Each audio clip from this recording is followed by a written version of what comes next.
जय हिंद दोस्तों, मेरा नाम कुलदीप है और स्वागत है आपका अपने चैनल दीप्स एजुकेशन पर। अभी आपको पता नहीं होगा कि जो ASO इन AFHQ है उसका ज्वाइनिंग प्रोसेस क्या होता है, आपकी कब तक ज्वाइनिंग हो पाएगी, आपका कब तक PVR हो पाएगा, आपका कब तक मेडिकल होगा भी तो किस तरह होगा। आज की वीडियो हम तमाम सारी बातें देख लेंगे। इसके पहले जो वीडियो बनाई थी उसमें मैंने आपको बताया था कि जो आपका AF होता है, अटेस्टेशन फॉर्म होता है, उसको किस तरह फिल किया जाता है। मैं फिर से बता दूं, AF को फिल करने में कोई भी गलती मत करना, क्योंकि आपको पता है कि AFHQ में आपका जो पुलिस वेरिफिकेशन है वो ज्वाइनिंग से पहले होता है और उसमें कुछ भी गलती हुई तो आपको PVR है, मैं कहूँ आपका जो अटेस्टेशन फॉर्म है वो आपको AFHQ रिटर्न कर देगा, वापस लौटा देगा, फिर से आपको फिल करके भेजना पड़ेगा। इसी प्रोसेस में आपको कम से कम 2 महीने लग जाएंगे। इसलिए एक ही बार में अटेस्टेशन को बिल्कुल सही करेक्ट भर के AFHQ को भेजें, ठीक है। तो आप लोगों ने उम्मीद है कि अब तक अपना जो फॉर्म है वो फिल करके भेज दिया होगा, और नहीं भेजा है तो जल्दी उसको फिल करके भेज दें और बिल्कुल सही उसको भरें। मतलब जैसे उसमें लिखा होता है ना कि एक एक दिन का हिसाब आपको देना पड़ेगा उसमें, ठीक है। कि आपने जैसे मालूम पड़े कि 1 जनवरी से लेके 2 मार्च तक कहीं जॉब किया फिर कहीं रहे हो, तो आपको अगली डिटेल 3 मार्च से स्टार्ट करनी है, बीच में गैप नहीं देना है ना। समझ के बात को ऐसा नहीं होगा कि जैसे बीच में आप 2-5 दिन का या कुछ महीनों का कुछ साल का गैप दे दो और उसमें अपनी डिटेल फिल ना करो। आपको अपने एक एक दिन की सारी डिटेल उसमें फिल करनी पड़ेगी, चाहे भले ही आप घर पे रहे हो या भले ही कहीं बाहर रहे हो, कुछ भी रहे हो, आपको अपनी एक एक डिटेल सही भरनी पड़ेगी, वरना आपका AF वापस आपके पास लौट के आ जाएगा। और वापस लौट के आने का मतलब है आपका प्रोसेस 2 महीने और लेट हो जाएगा, ठीक है। तो आपने अपना जो AF है वो फिल करके भेज दिया होगा AFHQ को, ठीक है। कुछ लोगों ने नहीं भेजा है तो वो भेज दें। अब बात आती है कि जब आप अपना अटेस्टेशन फॉर्म को AFHQ को भेजते हो, उसके बाद AFHQ क्या करेगा, ठीक है। सबसे पहले तो आपके मन में जो डाउट आएगा वो ये आएगा कि किसी ने मान लो अपना AF पहले भेज दिया, किसी ने हो सकता है लेट भेजा होगा, ऑब्वियस सी बात है कि कोई पहले भेजेगा कोई बाद में भेजेगा। तो आपके मन में डाउट होगा कि जो पहले भेजेगा उसका PVR भी पहले आएगा, ठीक है। होना यही चाहिए, और ऐसा पर कोई जरूरी नहीं है कि जिसका अटेस्टेशन पहले गया है उसका PVR भी पहले आए। हो सकता है जिसका बाद में गया है AF उसका PVR पहले आ जाए, ठीक है। फिर दूसरा आपके मन में डाउट आता है कि जब सभी के AF वहां पहुंच जाएंगे उसके बाद में वो PVR भेजना शुरू करेंगे। ऐसा कुछ भी नहीं है ना। वो अपने उसको रैंडमली भी भेज सकते हैं, जैसे जैसे उनके पास AF आते जाएंगे वो भेजते रहेंगे, ठीक है। लेकिन ऐसा नहीं है कि आपने अपना जो फॉर्म है वो भेजा और उन्हें तुरंत PVR भेज दिया। इस प्रोसेस में कम से कम 1 महीने का टाइम तो आराम से लग ही जाता है, ठीक है। आप यहां से भेजते हो अपना फॉर्म, कुछ भी भेजा आपने बाई पोस्ट, ठीक है। अब एक चूंकि डाक सेक्शन होता है AFHQ का, वहां पर डाक आपके अराउंड 7 से 10 दिन पड़ी रहती है, ठीक है। वहां से जो आपका सेक्शन जो आपको डील कर रहा है आपकी ज्वाइनिंग का, जैसे जो 22 बैच की ज्वाइनिंग को डील R3 सेक्शन कर रहा था, ठीक है, वहां पहुंचने में 7 से 10 दिन लग गए हैं। फिर वहां पर पड़े रहेंगे वो, फिर धीरे धीरे वो अपने PC में उसको एग्री करेंगे कि किस किस के ये जो चीजें हैं वो आ चुकी हैं, ठीक है। फिर से वो अपना जो आपको तैयार करेंगे PVR, फिर भेजने के लिए फिर से डाक सेक्शन में जाएगा, फिर से वहां पड़ा रहेगा और फिर वो अपना भेजेंगे। तो इसी प्रोसेस में आपके बहुत ज्यादा टाइम लग जाता है ना। कहने की बात यह है, ऐसा मत सोचना कि मैंने मेरा फॉर्म यहां से भेजा, वहां पर इतनी तारीख को पहुंच गया और अगले दिन ही जो आपको सेक्शन डील कर रहा है ज्वाइनिंग को वहीं पहुंच जाएगा उनके केबल पे। ऐसा नहीं होता है, ठीक है। उसके बाद में है अपने देख लिया है कि जिसका PVR पहुंचेगा जरूरी, जिसका अटेस्टेशन पहले पहुंचेगा जरूरी नहीं है उसका PVR भी पहले आए, और ऐसा भी नहीं है कि वो सभी के AF का पहुंचने का इंतजार करेंगे उसके बाद में PVR सबको एक साथ निकालेंगे, ठीक है। 2 बातें आपकी क्लियर हो चुकी हैं, ठीक है। अब बता ही दिया आपको अपने फॉर्म में एक एक इंफॉर्मेशन सारी करेक्ट भरनी है, कोई भी गलत चीजें नहीं भरनी है, ठीक है।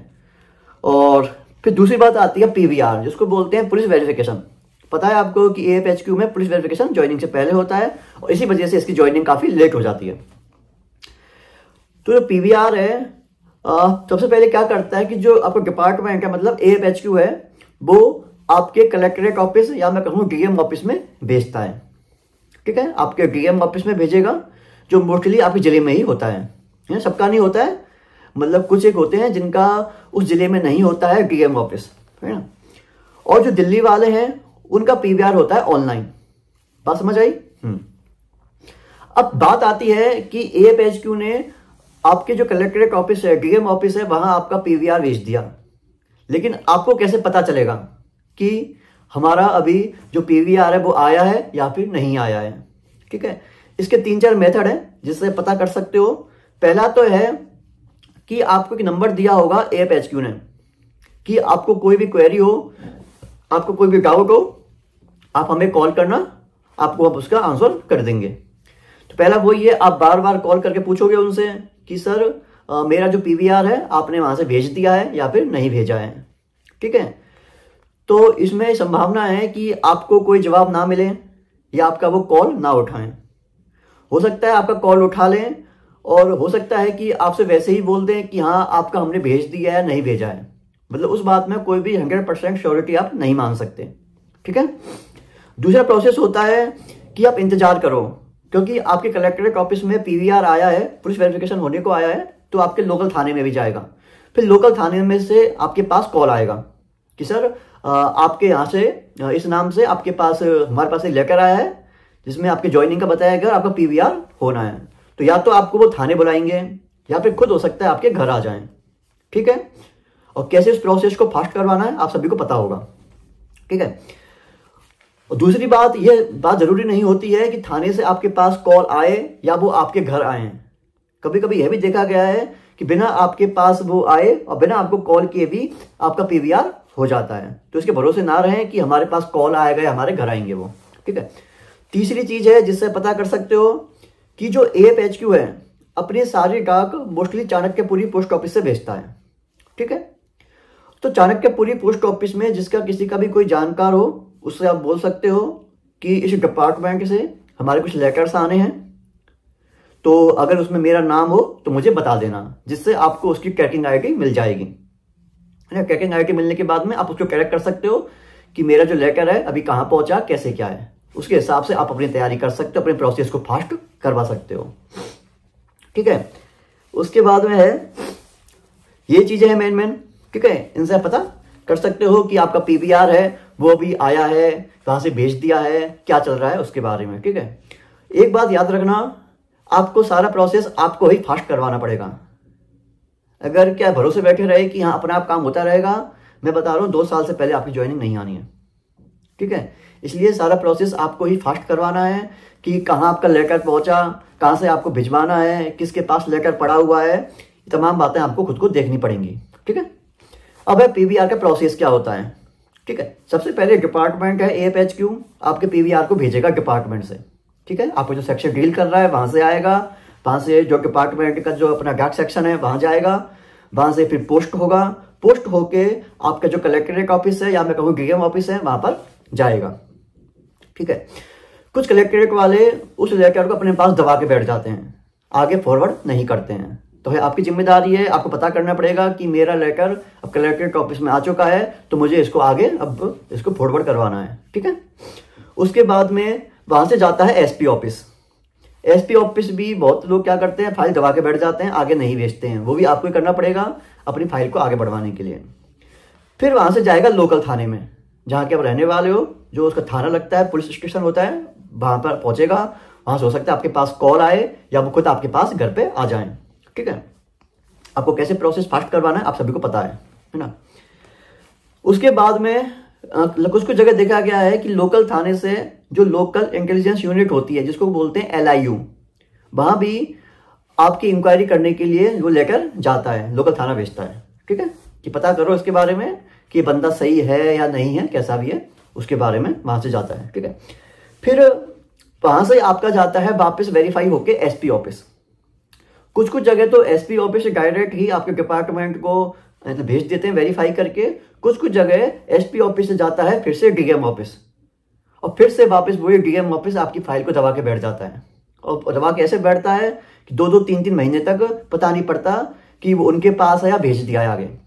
इसलिए यह प्रोसेस भी आपको फास्ट करवाना पड़ेगा आपको कलेक्ट्रेट ऑफिस में जाना पड़ेगा, डीएम ऑफिस में जाना पड़ेगा, या कोई जानकार हो उससे बोलना पड़ेगा, आपको वहां जाकर उस लेटर को अपने डिपार्टमेंट में भिजवाना पड़ेगा आपको खुद को ही, ठीक है। अगर उनके भरोसे रहोगे तो हो सकता है वो भेज दें, हो सकता है कि वो फाइल को दबा के बैठ जाएं 3-3 महीने 4-4 महीने तक, ठीक है।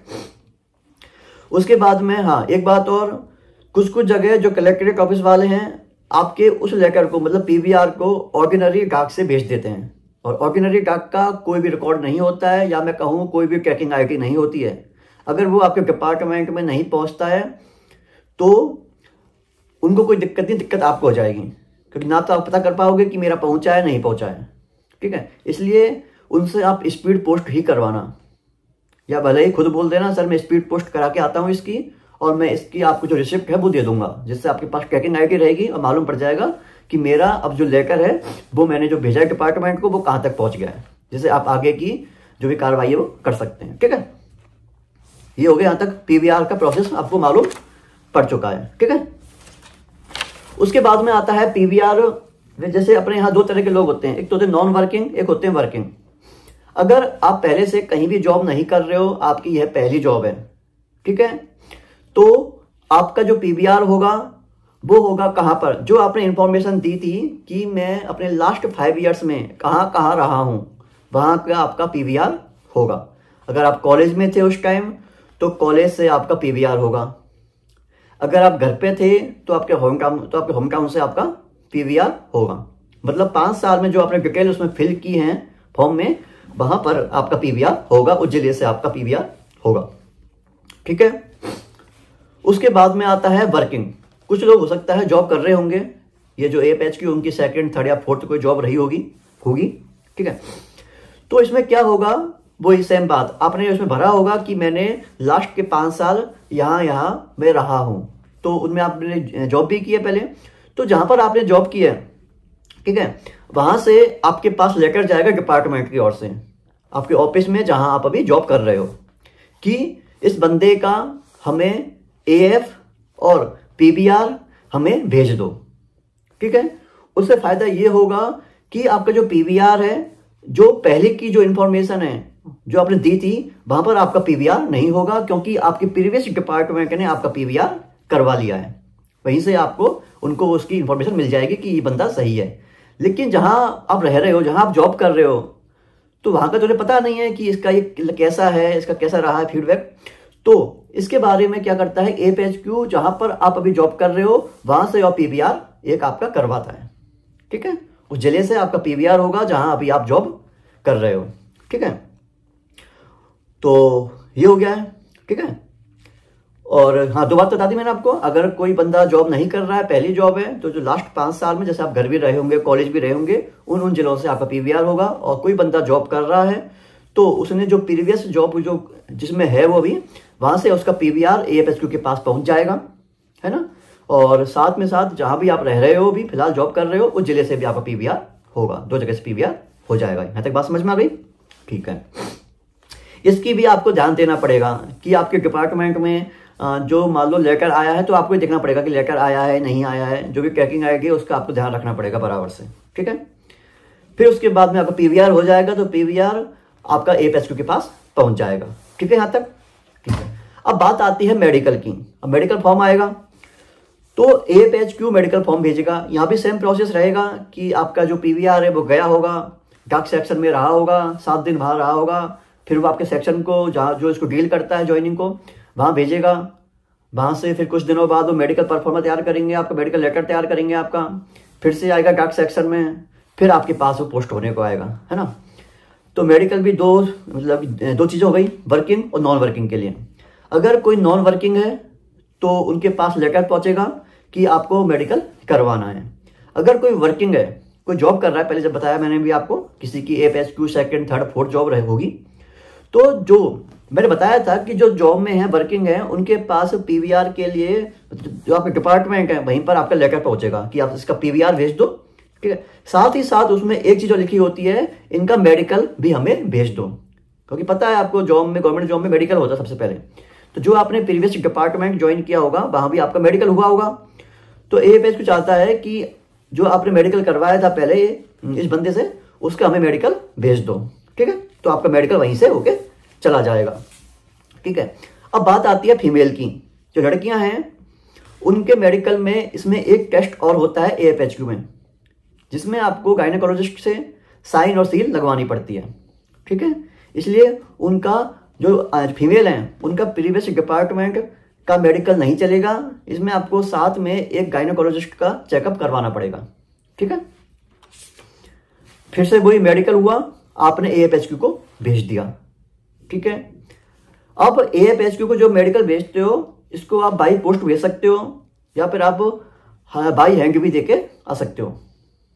ठीक है, इन हैंड भी देके आ सकते हो कि क्योंकि आप भेजोगे वही प्रोसेस लगेगा, उसमें 7 दिन 4-5 दिन भेजने के लगेंगे, 7 दिन वहाँ पड़ा रहेगा, फिर वहाँ पहुँचेगा। ठीक है, आप खुद देके आ सकते हो। आपको हो सकता है बाहर से एंट्री नहीं मिलेगी, लेकिन आप अपना जो भी अपना DV का लेटर आया था उसको दिखा के एंट्री ले सकते हो। कभी कभी बार वो एंट्री कर देते हैं आपकी कि आप जा सकते हो। नहीं होता है तो वहाँ पर एक बॉक्स होता है, उसमें भी उस लेटर को मेडिकल को आप डाल के आ सकते हो, लेकिन उसकी कोई भी श्योरिटी नहीं होती है क्योंकि आपके पास उसको भेजने का कोई रिकॉर्ड ही नहीं है। इसलिए मैं कहूँगा कि ये आप इसको बाई हैंड ना भेज के आप अपने इसको बाई पोस्ट ही भेज दें, ज़्यादा सही रहेगा। ठीक है, उसके बाद में फिर आपका मेडिकल पहुंच चुका है AFHQ के पास में। अब वहां से आपका आएगा ज्वाइनिंग लेटर आएगा। ठीक है, अब ज्वाइनिंग लेटर में ऐसा है कि अभी तक तो जैसे क्या है कि रोजगार मेला था उसके अकॉर्डिंग आपकी ज्वाइनिंग दी जा रही थी। ठीक है, इस बार देखते हैं, हो सकता है कि वही प्रोसेस फिर से ये लोग अपनाएं कि ज्वाइनिंग जो आपका रोजगार मेला होगा उसी में आपको ज्वाइनिंग दी जाए। ठीक है, बाकी प्रोसेस ये था अब तक का, काफ़ी लंबा प्रोसेस होने वाला है अभी आपका। ये मत सोचना कि हाँ काफ़ी काम जल्दी हो जाएगा आपका, बहुत धीरे धीरे प्रोसेस चलेगा, आपको काफ़ी पेशेंस रखना पड़ेगा आपको। ठीक है, कुछ लोग कह रहे हैं कि ज्वाइनिंग की कैसे कब तक हो जाएगी, तो इसका आपको बता देता हूं। मैं बात करूं 2022 बैच की, तो 2022 बैच में AFHQ ASO की वैकेंसी 177 थी। ठीक है, और जो DV हुआ था वो आई थिंक जून जुलाई के आसपास हुआ था, मुझे एग्जैक्ट याद नहीं है।